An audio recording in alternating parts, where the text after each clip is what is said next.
Hi all, இன்றைக்கி வந்து நம்ம பல்லு ஃப்ளீட்ஸை எவ்வளோ ஈஸியாக 7 ஃப்ளீட்ஸ் எடுக்கலாம் அப்படின்னு பார்க்க போகிறோம். அதுக்கு வந்து நல்லா பக்கத்தை வந்து சாரியை வந்து டேபிள் மேலே போட்டுக்கோங்க. உங்களோட அதை அயர்ன் பண்ணிவிட்டு உங்களோட கை அளவுக்கு பாருங்கள், உங்களோட ஒரு கை அளவில் விட்டுட்டு அதை வந்து உங்களோட லெஃப்ட் சைட்லேருந்து ஒரு ஃபோல்ட் பண்ணிக்கோங்க. ஃபோல்ட் பண்ணிவிட்டு ஒரு கிளிப்பு வந்து ட்ரிப் ஆகாமல் இருக்க அந்த உங்களோட ரைட் சைடில் போட்டுக்கோங்க. அப்புறம் நல்லா வந்து அந்த எண்டு இருக்குது இல்லையா, அந்த எண்டு பக்கத்தில் வந்து நல்லா அயர்ன் பண்ணுங்கள். அந்த டிப் ஆஃப் எண்டில் தான் நீங்கள் அயர்ன் பண்ண, அப்போ தான் லைன்ஸ் கிடைக்கும்.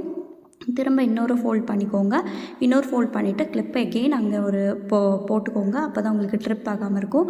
அங்கேயும் வந்து நீங்கள் அயர்ன் பண்ணிக்கோங்க. 2 சைடுமே நல்லா அந்த எண்டில் வந்து நீங்கள் அயர்ன் பண்ணிக்கணும்.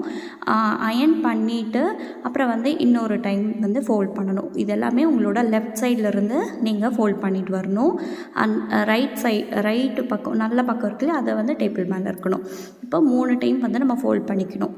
3 டைம் ஃபோல்ட் பண்ணால் உங்களுக்கு வந்து 9 ஃப்ளீட்ஸ் கிடைக்கும். நீங்கள் 2 டைம்ஸ் ஃபோல்ட் பண்ணால் உங்களுக்கு கம்மியான ஃப்ளீட்ஸ் கிடைக்கும், பல்லு ஃப்ளீட்ஸு. இல்லை எனக்கு வந்து இன்னுமே ஒரு குட்டி குட்டியாக 13 ஃப்ளீட்ஸ் வேணும்னா இன்னொரு ஃபோல்ட் கூட நீங்கள் பண்ணிக்கலாம். இப்போ வந்து நல்லா அந்த எண்டில் தான் நீங்கள் வந்து ஃபோல்ட் பண்ணணும். ஃபோல்ட் பண்ணிவிட்டு இதை வந்து எடுத்து விட்டீங்க, எடுத்துட்டு இதோட உங்களோட லெஃப்ட் ஆஃப் சைடுக்கு வந்துட்டிங்கன்னா உங்களுக்கு நல்லா அந்த லைன்ஸ் தெரியும். அதை வந்து ஃபோல்ட் பண்ணணும்.